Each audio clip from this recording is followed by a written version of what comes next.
meus irmãos e minhas irmãs.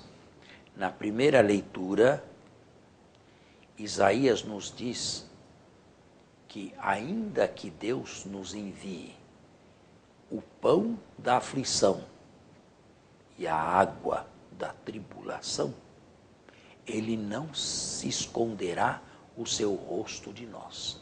Pelo contrário, Ele nos indicará o caminho que devemos seguir. A promessa de Deus se realiza perfeitamente em Jesus, que no texto evangélico de hoje olha para aqueles a quem se dirigia e se enche de compaixão, porque, diz o texto, eram como ovelhas sem pastor. Sim, ovelhas desorientadas. Onde estavam os responsáveis pela religião? Estavam em Jerusalém, mas completamente alheios a toda a vida e, sobretudo, a toda a dor e a tribulação daqueles pobres judeus.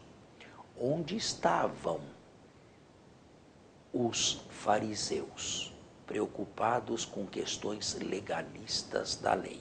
Onde estavam os saduceus, preocupados em agradar os seus amos romanos? E os romanos os oprimiam de todo modo possível. Eram realmente ovelhas sem pastor. Quem lhes ensinava um caminho a seguir?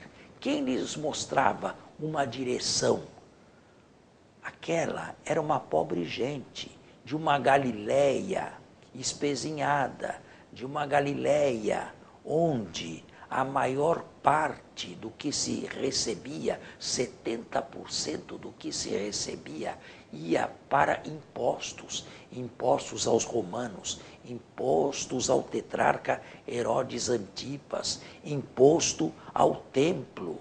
O que lhe sobrava dava apenas para sobreviver.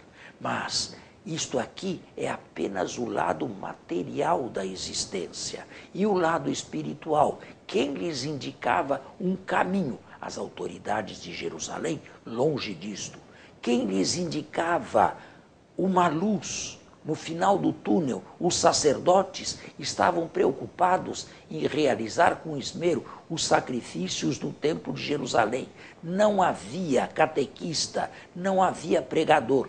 Jesus se viu sozinho. E Jesus, olhando para aquela gente, reatualizou o texto de Isaías. Sentiu profunda compaixão do íntimo do coração, porque verdadeiramente eram ovelhas sem pastor. E nós podemos dizer que a situação mudou-se de lá para cá?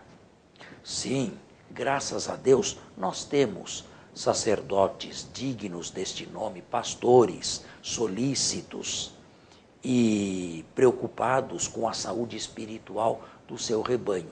Mas também não há muitos que vivem desorientados ou por própria culpa ou por culpa de outras pessoas. O povo, diz Isaías, vai à fonte sedento em busca de água, mas a fonte é encontrada seca.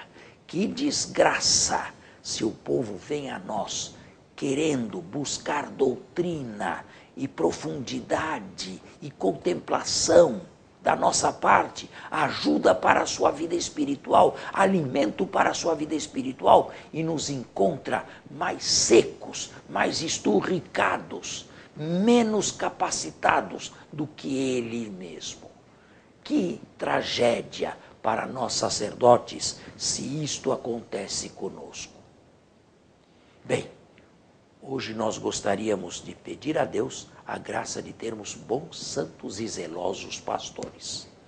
Mas, ao mesmo tempo, nós gostaríamos de fazer o nosso possível e ajudar a igreja, nossa mãe, na formação de futuros sacerdotes que sejam dignos da ordenação, dignos de representarem Jesus no meio do nosso povo e dignos e capazes de transmitir uma doutrina sadia, desinteressada, com verdadeiro amor àqueles que lhe foram confiados.